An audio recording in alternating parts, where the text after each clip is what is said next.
I knew my parents loved my sister more. I knew they'd ruined every milestone of my life. But when they told my fiancé they wanted my sister to walk down the aisle at my wedding, in a wedding dress, before me, that's when I realized this wasn't favoritism anymore. It was war. Before we begin, if you've ever been the forgotten child, the scapegoat, the one who was told to just let it go, while someone else took everything from you, hit like, subscribe, and stay with me. Because this story isn't just about revenge. It's about finally being chosen. I'm writing this from my honeymoon. My husband is asleep beside me, sunburned, exhausted, and smiling even in his sleep like a man who just pulled off the greatest con of his life.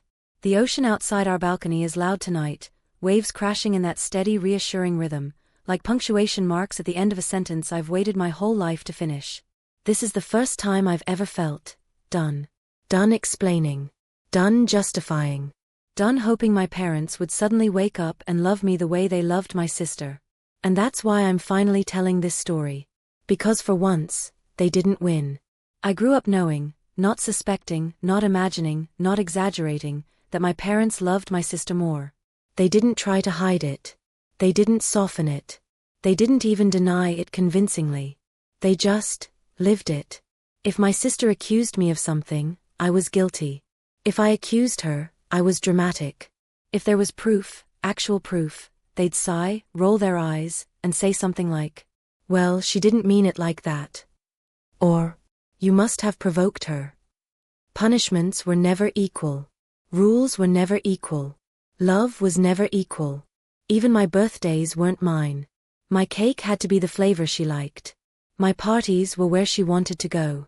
My gifts were shared, somehow always ending up in her room. But her birthdays? Perfect. Untouched. Sacred. And if I ever pointed it out, my parents would look genuinely confused and say, "We didn't know you didn't like that cake." Every year. Like clockwork. As kids, my sister mostly ignored me. I was beneath her. An inconvenience. A shadow that followed her around. That changed when we became teenagers. I don't know exactly when it happened, but one day she had no friends. We went to the same school, and I noticed it slowly. No group at lunch, no whispers in the hallway, no one waiting for her after class. Meanwhile, I had friends. Not dozens, but enough. People who laughed with me. Who invited me places. And something in her snapped. Suddenly, I wasn't just ignored. I was targeted. She accused me of stealing. Of lying. Of being a bad influence. She accused my friends of things too. And my parents believed her. They stopped letting me go out. They stopped letting me have people over. They told me things like, "Why are you always trying to leave us? Why can't you just be happy like your sister? Your friends aren't good people." What they really meant was simple. If your sister is lonely, you should be too. What saved me was extended family. Cousins. Aunts. Uncles. People my parents didn't dare bully the way they bullied me. At one family gathering, one of my cousins invited me somewhere, I don't even remember where. I just remember saying, without thinking, "I'm not allowed to have friends because my sister doesn't have any." Kids don't know how to lie politely. That sentence exploded. Adults argued. Voices were raised. My parents were humiliated. Later, I was grounded for lying. But after that, things changed just enough. My sister switched schools. My parents said it was for her future, but I know it was because they couldn't stand extended family knowing the truth, that their golden child had been rejected by everyone. She made friends at the new school. But she never stopped hating me. By then, she knew how much power she had. She let her friends bully me in my own home.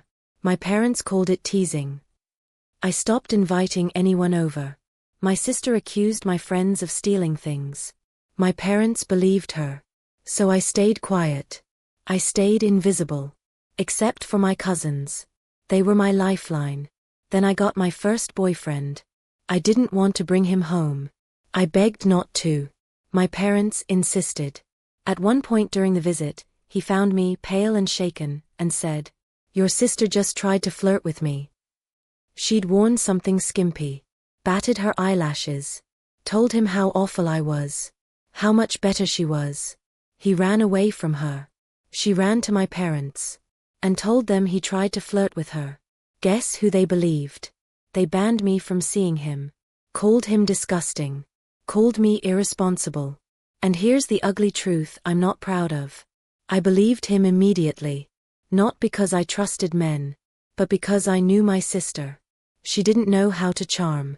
She didn't know how to earn attention. She only knew how to demand it. And when that failed, she lied. It happened again. And again. Any boy who rejected her became a predator. Any boy who liked me became a villain. Eventually, I stopped trying. I became that girl in high school. The one who made out but never committed. The one with rumors. But at least my sister didn't know. Then came college. My sister graduated with bad grades, but you'd think she'd cured cancer. My parents paid for everything. Tuition, housing, life. I felt relief. Distance. Then my mom sat me down and said, "We can't afford college for you. But if I stayed home, I'd pay rent, bills, food, student loans. They'd decide if I was allowed." I said okay. No fight. No tears. Because I'd been preparing for this my whole life. I studied obsessively, quietly, desperately. College was my escape plan. And when I got a full scholarship, I posted it everywhere, tagged my parents, thanked them publicly, so they couldn't stop me.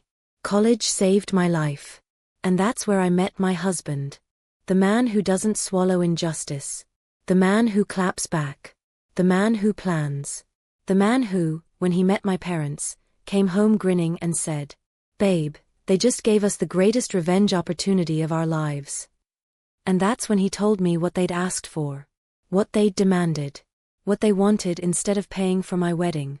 They wanted my sister to walk down the aisle, in a wedding dress, before me. When I tell you what we said next, what we pretended to agree to, you'll understand why my husband calls this emotional back pay. When my husband finished telling me what my parents had proposed, I didn't react the way I thought I would. I didn't scream. I didn't cry. I didn't even feel angry at first. I felt empty. Like something inside me had finally clicked into place. Because this wasn't a misunderstanding. It wasn't thoughtless behavior. It wasn't them meaning well. This was proof. Proof that even on the single day that was supposed to belong to me, even on the day I stood up in front of everyone and chose my own life, they still saw me as optional, replaceable, a supporting character in my sister's story. I sat on the couch, staring at the wall, while my husband paced like a caged animal. "They want her to what?" he said again, just to hear it out loud. "In a wedding dress? At your wedding? Before you?" He laughed once. Not a happy laugh. The kind that comes out when your brain is trying not to explode. "I swear to God," he said, "if I hadn't recorded that, I'd think I hallucinated it." That recording. That little device in his pocket. It was the first time in my life someone had proof of how insane my parents really were. And for the first time, I wasn't alone in it. I wish I could say I immediately wanted revenge. I didn't. My first instinct, conditioned over years, was to minimize. Maybe they didn't mean it like that. Maybe it's cultural. Maybe I'm overreacting. And then my husband knelt in front of me, took my hands, and said something that snapped me out of it completely. "They didn't ask if you were okay with it," he said quietly. "They didn't even care how you'd feel. They planned it without you." He swallowed. "They were going to ambush you at your own wedding." That word, ambush, hit me in the chest. Because he was right. They didn't want permission. They wanted compliance. That night, we didn't sleep. We talked.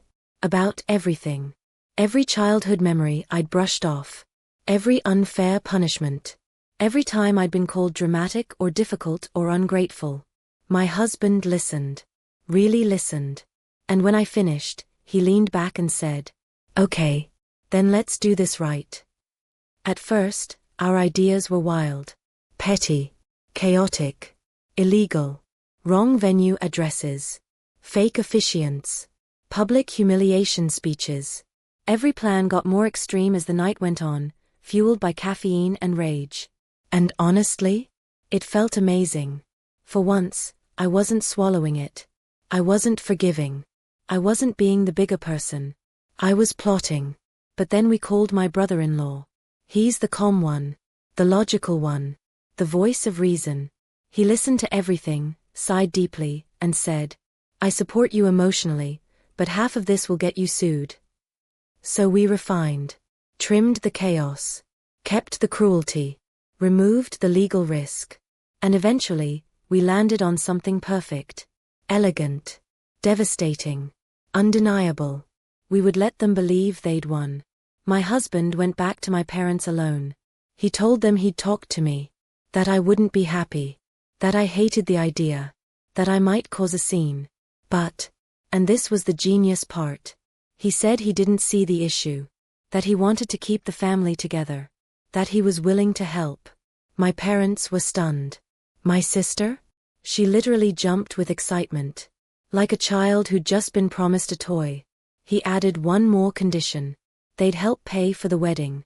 Because if they were contributing, I'd feel pressure to stay quiet. Gratitude as a leash. They agreed immediately. Didn't hesitate. Didn't question. They thought they were buying my silence. What they were actually doing was funding their own downfall. Then came the months of deception. And honestly, they were kind of fun. My parents suddenly wanted input on everything. The venue, the food, the flowers, the photographer. And we let them. But we never argued. We never demanded. We just nudged. My husband would sigh dramatically and say things like, "It's a shame we can't afford the premium package." And my sister, ever the opportunist, would pounce. "Why can't we? It's a wedding. Don't be cheap." And my parents would turn to me and say, "Don't worry. We'll pay." Again. And again. And again. The drinks got upgraded. The food got upgraded. The photographer got upgraded. Everything became top tier. All paid for by the same people who once told me they couldn't afford my education. We joked privately that it was back pay. Emotional damages, finally reimbursed. The only snag was my wedding dress. My parents chose one for me. It wasn't awful. But it wasn't me. They wanted me to agree in writing.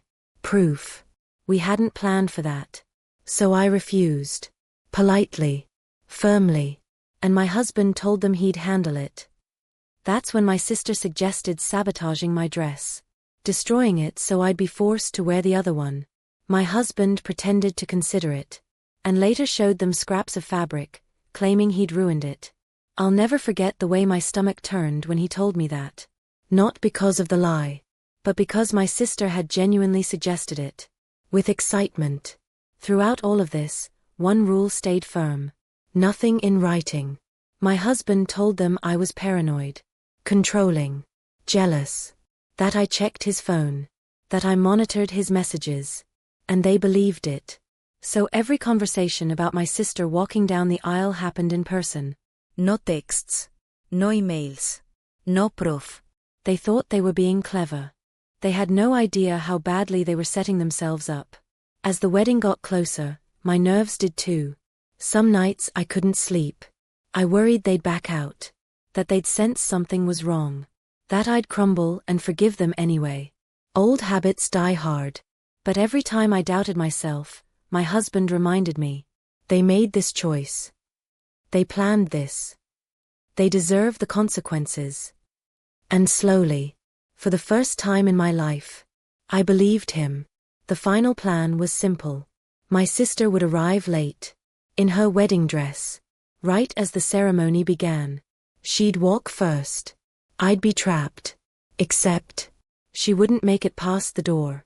We hired security. Quietly. Professionally. And told no one.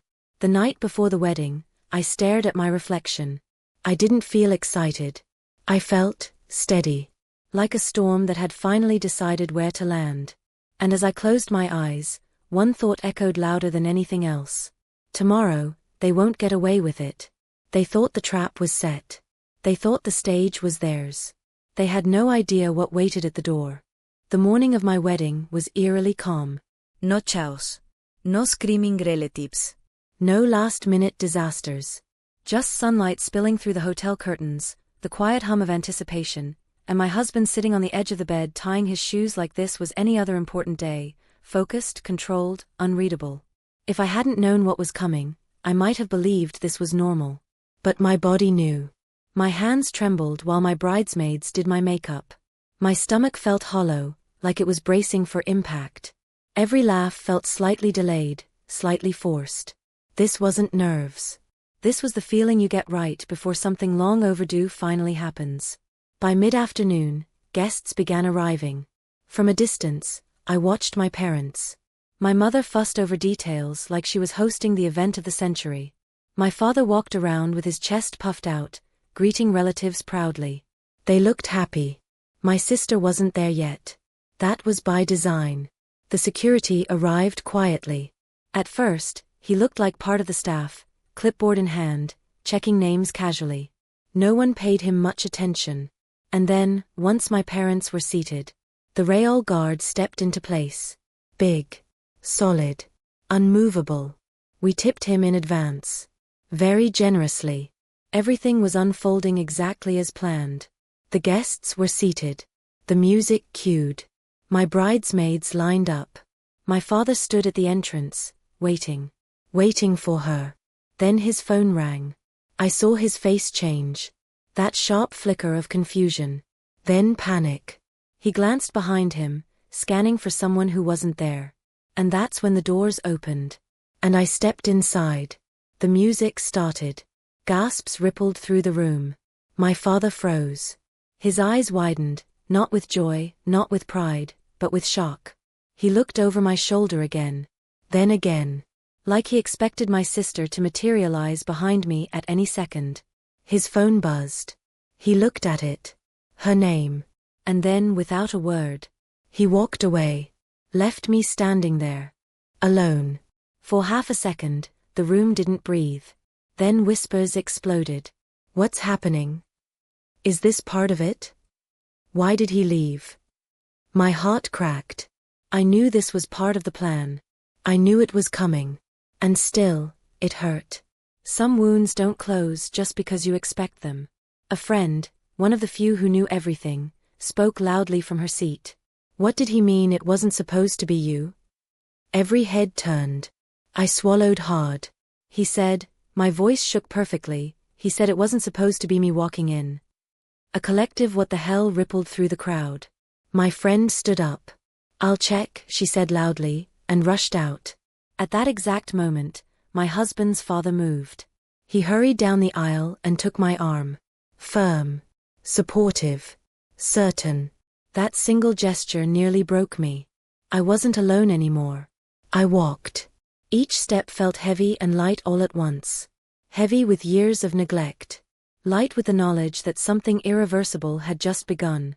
When I reached my husband, he leaned close and whispered, "Your sad face is Oscar-worthy." Then, softer. "They're done." The ceremony went on. Beautiful. Intimate. Perfect. Outside? All hell was breaking loose. My sister arrived in a wedding dress. Full gown. Veil. The works. And was immediately stopped. The security guard told her calmly, "There's already a bride." She screamed. My father threatened the police. The guard agreed cheerfully. My mother cried. My sister collapsed onto the ground, kicking and sobbing like a child. Guests poured outside. Phones came out. Voices rose. And every single person who heard the story reacted the same way. Horror. They tried to blame my husband. They claimed he'd agreed. He was summoned. And when he arrived, he denied everything. Calmly. Confidently. Relentlessly. "Proof?" he asked. They had none. He laughed. Told them they were delusional. Told them they were cruel. Told them he would never allow something so twisted. My father lunged. Security intervened. My sister screamed until her voice cracked. And eventually, they were escorted away. Inside, the reception was joyful. People danced harder, laughed louder, drank more. No one told me what happened. They didn't need to. I could feel it. For the first time in my life. They weren't controlling the story. The wedding was over. But the fallout had only just begun. That night, after the last dance and the final goodbyes, we went back to our hotel. I should have been exhausted. Instead, I felt wired, like my nervous system didn't know how to shut off after decades of bracing for impact. My husband sat on the edge of the bed, shoes still on, scrolling through his phone with a grin he was desperately trying to suppress. "They are losing their minds out there," he said. I didn't ask for details. Not yet. I needed to hold on to the version of the night where I was just a bride who danced, laughed, and kissed her husband without interruption. So we slept. And in the morning, we left. Our honeymoon was everything we'd dreamed of. Sun, wine, long walks, slow mornings. And for the first time in my life, silence. No passive-aggressive texts. No guilt-laced voicemails. No sudden family emergencies, designed to pull me back into line. Just quiet. Until it wasn't. The messages started on the third day. Missed calls from my parents. Voicemails I didn't listen to. Then a message from my sister. It was long. Rambling. Unhinged. She blamed me for humiliating her. Called my husband a snake. Said she knew he was cheating on me. Said she hoped he'd leave me the way men always do. She also claimed, contradicting herself, that he was cheating on me. With her. I stared at the screen, numb. My husband took the phone from my hand. Didn't say a word. Just started screenshot with a message that was calm, controlled, and devastating. He asked for help. Said his wife was being harassed. Said we were on our honeymoon. Said they were trying to ruin it after failing to ruin the wedding. He ended with one final line. "Please don't share our location. We don't want any more surprises." The family responded immediately. Support. Apologies. Anger, directed not at me, but at them. And then, nothing. No more messages. No more calls. Just silence. The kind of silence that feels earned. Do I wish my wedding had been different? Yes. I wish my parents had loved me. I wish my sister had been kind. I wish I'd walked down that aisle without knowing my own father was waiting for someone else. But here's the truth I've finally accepted. They were never going to change. And for the first time, they didn't get to rewrite reality. They didn't get to lie their way out. They didn't get to paint me as dramatic. They didn't get to make me disappear. Everyone saw them. And I walked away. I don't know what the future holds. I don't know if they'll ever apologize. Or if I'll ever forgive them. But I do know this. They didn't ruin my wedding. They didn't ruin my marriage. They didn't ruin my peace. And for once in my life, they lost. Revenge isn't always loud. Sometimes, it's quiet, calculated, patient. Sometimes, it's just letting people destroy themselves while you finally stop protecting them. And sometimes, justice looks like walking down the aisle first, while the people who tried to erase you are locked outside. If this story made you feel seen, if you've ever been the overlooked one, the scapegoat, the problem child, like, subscribe, and share your story in the comments. Because sometimes, the best revenge is finally choosing yourself.